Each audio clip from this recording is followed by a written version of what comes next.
안녕하세요. 어플의 프로 이미지 코치 이승미입니다. 지난 시간에 우리가 눈썹 인상학과 그 다음에 간단하게 그려보는 방법에 대해서 해봤었어요. 그런데 많은 분들이 이런 얘기를 하시더라고요. 뭐냐면 볼 때는 알겠는데 내가 직접 해보려니까 너무 어렵다. 그래서 오늘 이 시간에는 메이크업을 나는 정말 어렵고 힘들다 하시는 모델분을 한번 모셔서 직접 배워보는 그런 시간을 갖도록 하겠습니다. 예, 제 옆에 오늘의 모델이 오셨는데요. 간단하게 자기소개 부탁드릴게요. 안녕하세요. 저는 메이크업이 어려운 리포터 지망생 김현명이라고 합니다. 예, 메이크업이 어려운 리포터 지망생. 본인이 이제 그 꿈을 가려고 하다 보니까 사실은 리포터나 이러신 분들이 메이크업을 굉장히 좀 관심 있어 하시고 또 잘해야 된다 이런 말씀들을 많이 하시는데 오늘 어떻게 하면 간단하면서도 내 얼굴에 잘 맞는 그런 눈썹을 그릴 수 있는지 한번 배워보도록 하겠습니다. 예, 먼저 눈썹, 좋은 눈썹을 그리기 위해서는 몇 가지 방법이 있습니다. 저번에도 말씀을 드렸다시피 일단 자신의 이 얼굴형이 어떠한지를 좀 잘 파악을 해야 되겠죠. 저처럼 얼굴형이 이렇게 긴 얼굴형이다 그러면 일자의 눈썹을 그려주시는 게 좋고 우리 모델분은 굉장히 동그라면서도 동안의 얼굴을 가지고 있죠. 이러신 분들은 계란형으로 만들고자 하니까 눈썹의 산을 조금 올려서 조금 갸름해 보이는 그런 인상을 만드는 것이 좋을 것 같아요. 먼저 눈썹을 그릴 때는요, 어느 정도까지 길이를 만드느냐 또 굉장히 중요해요. 균형적인 면에서. 그걸 잘 모르신다 하실 때는 콧망울에서 눈매를 지나 이렇게 대각선으로 그려봤을 때가 가장 좋은 길이감이 된다라고 생각을 합니다. 그 다음 눈썹 산을 그리실 때는 우리가 막 요새 이런 말들을 해요. 눈동자 바깥쪽에 눈썹 산을 하는 것이 가장 좋다. 그런데 무엇보다도 중요한 것은 눈썹의 컬러, 그 다음에 눈썹 산보다도 제가 중요하게 생각하는 건 양쪽의 눈썹이 얼마만큼 균형감 있게 그려졌느냐, 그것이 더 중요하다라고 생각을 합니다. 그래서 내 얼굴형, 그 다음에 눈썹의 길이, 그 다음 이 눈두덩이와의 이 간격도 굉장히 중요해요. 여기가 너무 이렇게 눈썹이 많이 있어서 붙어 있다 이러면 눈매가 그다지 시원해 보이지 않는다라는 그런 단점도 있을 수 있겠죠. 그래서 직접 오늘 한번 그려보도록 하겠습니다. 아마 집에 이런 도구가 하나씩은 다 있으실 거예요. 이게 도대체 어디에 쓰는 물건이냐 이렇게 생각하시는 분들 많은데 이것은 바로 눈썹을 다듬을 때 쓰는 도구라고 보시면 됩니다.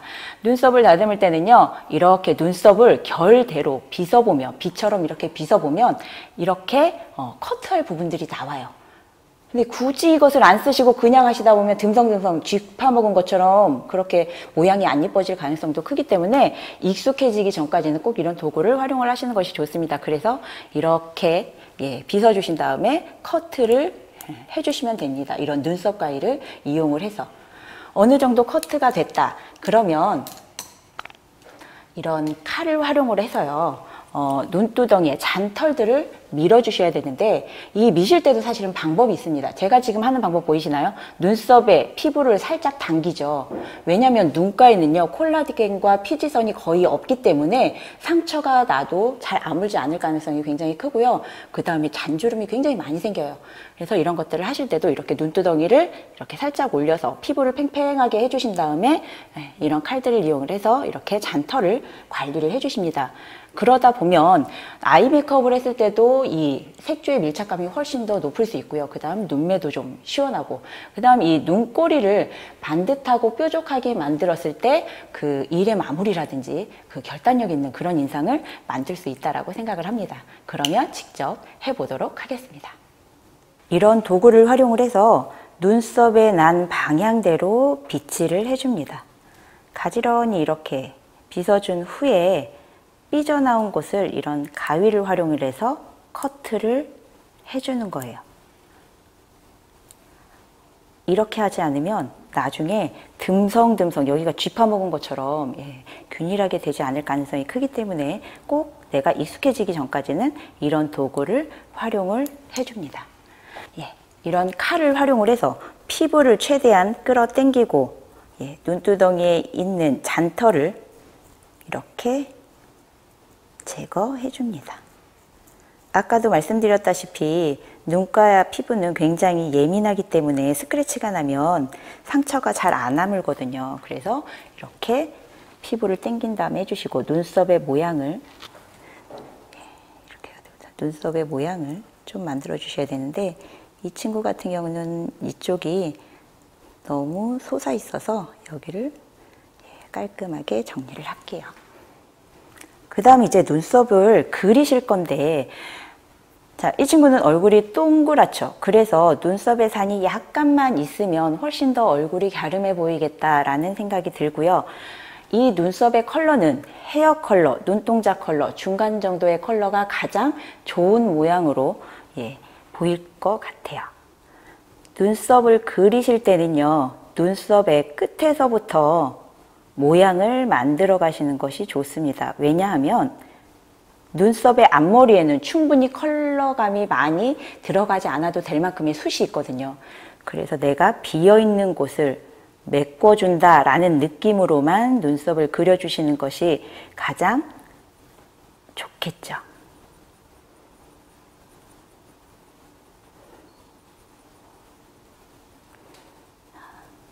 내가 아무리 숱이 많다고 해도 눈썹의 끝 마무리가 제대로 되지 않으면 깔끔한 인상을 줄 수가 없어요.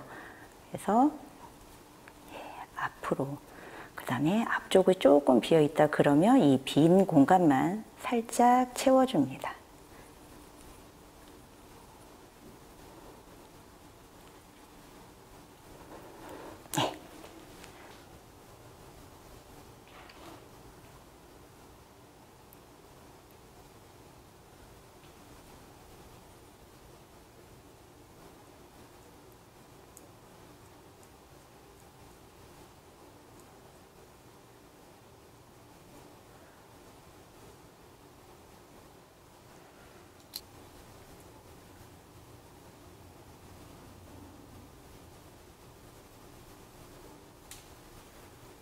어떠세요? 직접 해보니까 그다지 어렵지 않으시죠? 무슨 일이든지 처음 배울 때가 가장 어렵고 힘든 것 같습니다. 내가 업무를 익힐 때도, 그 다음에 나의 포지셔닝을 찾을 때도, 그리고 이런 간단한 메이크업을 할 때도 우리가 조금 만만하게 보는 그런 자신감을 좀 가졌으면 좋겠다, 이런 생각이 좀 드네요. 사실 이렇게 하니까 쉬워 보이죠? 내가 직접 하려면 많은 시간이 좀 필요합니다. 그래서 저희가 여러분들을 직접 모셔서 이렇게 배워보는 시간을 좀 마련하고자 해요. 그래서 업데이트 플러스에서 오셔가지고 댓글을 남겨주시면 그분들을 모시고 많은 정보와 함께 전문가의 손길을 좀 느껴보고 그런 알찬 시간이 되도록 할 테니까 많은 참여 부탁드리고요. 댓글 남겨주시는 분들께 저희가 따로 공지가 가도록 그렇게 하도록 하겠습니다. 감사합니다.